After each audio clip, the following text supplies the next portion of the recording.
नमस्कार दोस्तों, स्वागत है आपका मेरे चैनल भक्ति की शक्ति में। आज हम बात करेंगे भगवान श्री राम की, माँ सीता की और उनके बच्चे लव और कुश के बारे में। आखिर कैसे जन्म हुआ था लव और कुश का, और भगवान राम ने माता सीता को अयोध्या से क्यों निकाला था, और माता सीता को अयोध्या के बाद कहाँ जाना पड़ा, उसके बारे में आज बात करेंगे। तो चलिए कुछ प्रश्नों के सवालों का उत्तर जानते हैं। तो नाम लेकर शुरू करते हैं आज की कहानी।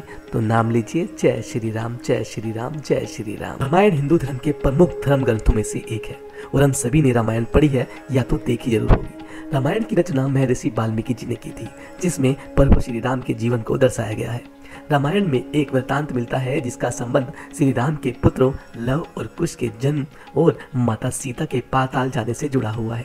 वह कुछ इस प्रकार है कि जब श्री राम रावण पर विजय प्राप्त करके अयोध्या वापस आए और उनका राज्याभिषेक किया गया, उसके बाद श्री राम ने माता सीता को त्याग दिया था और उन्हें उस समय वन में रहना पड़ा था। तब माता सीता गर्भवती थी और उन्हें ऋषि वाल्मीकि ने अपने आश्रम में शरण दी थी। वहीं माता सीता ने अपने दोनों पुत्रों को जन्म दिया, जिन्हें महर्षि वाल्मीकि ने शिक्षा दी, और यही आश्रम में लव कुश का बाल्यकाल व्यतीत हुआ। आपको शायद पता न हो, लेकिन ऋषि वाल्मीकि का आश्रम वर्तमान युग के अनुसार उत्तर प्रदेश में स्थित था।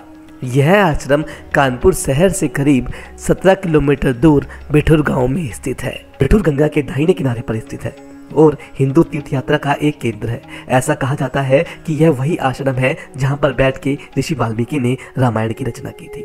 बिठूर भले ही एक छोटा सा गांव है, लेकिन लव कुश का जन्म स्थान माने जाने वाला यह स्थान स्थानीय लोगों के लिए बेहद ही महत्वपूर्ण है। साथ ही यहाँ पर आने वाला हर व्यक्ति इस जगह का दर्शन अवश्य करता है। बिठूर में आज भी वाल्मीकि आश्रम के निशान देखे जा सकते हैं। यह हिंदू धर्म और पौराणिक कथाओं के अनुसार एक बेहद ही महत्वपूर्ण स्थान है। यहाँ पर माता सीता ने अपने जीवन का एक लंबा समय व्यतीत किया है। इसके अलावा यह लव कुश की जन्मस्थली भी है और यहीं पर रामायण भी लिखी गई है। साथ ही लव कुश ने इसी स्थान पर ऋषि वाल्मीकि से शिक्षा भी प्राप्त की थी। इसके अलावा यहाँ पर राम जानकी मंदिर व लव कुश मंदिर भी है। एक बार श्री राम ने अश्वमेघ यज्ञ कराया। कोई भी राजा उस यज्ञ के अश्व को पकड़ने का साहस नहीं जुटा सका, लेकिन जब वह अश्व विचरण करते हुए वाल्मीकि आश्रम के पास पहुंचा तो लव कुश ने इस अश्व को पकड़कर बांध लिया, और जब यह बात श्री राम को पता चली तो उन्होंने हनुमान जी को अश्व को छुड़ाने भेज दिया। लव कुश के साथ हनुमान जी का युद्ध होता है और इस युद्ध में हनुमान जी पराजित हो जाते हैं और लव कुश भी उन्हें बंधक बना लेते हैं। हनुमान जी की कोई खबर न मिलने से लक्ष्मण जी हनुमान जी को ढूंढते हुए वहां पहुंचाते हैं और उन्हें भी लव कुश बंधक बना लेते हैं। और जब ये बात श्री राम को पता चली तो वह स्वयं युद्ध करने के लिए लव कुश के सामने जा पहुंचे।